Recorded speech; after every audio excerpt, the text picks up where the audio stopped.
Importante ba ang pagiging connected? Dapat uma-attend ka ng webinar, uma-attend ka ng training, or nakikipag-collaborate ka sa iba pong mga mentors, sa ibang mga members, at palagi natin pina-plug in yung ating sarili sa mga trainings online and offline. Yun yung tinatawag natin na GPS. Get in, plug in, and stay in. Napakahalaga po nito sapagkat kinakailangan nating ma-recharge. Kung napapansin po ninyo, every time na nangihina kayo, every time na uma-attend kayo ng webinar at makakarinig po kayo ng mga bagay na kung saan nakaka-encourage, di ba po, nag-i-ignite ito o nagbibigay ito ng lakas sa inyo at nagre-remind ito ng mga bagay na kinakailangan nyo palang tumuloy at nagbibigay ito sa inyo ng realization. Kapag hindi po tayo connected, nawawala po yung fire sa puso natin. The moment na ikaw ay magiging connected, the moment na ikaw ay nakapag-usap sa ibang mga mentors, ay nare-remind ka at nagbibigay sa iyo ng realization at muli nag-i-ignite or nabubuhay yung dati mong pangarap, yung dati mong apoy na kung saan unti-unting nangamatay. Marami pong mga network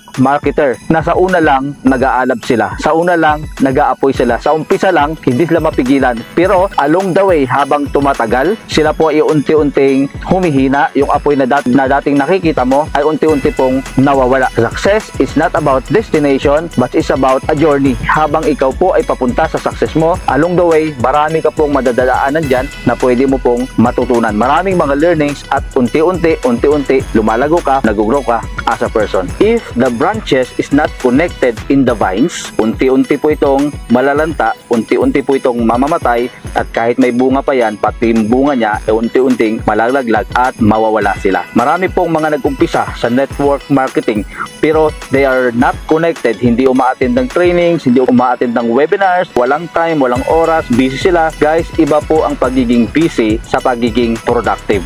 You have to be always connected.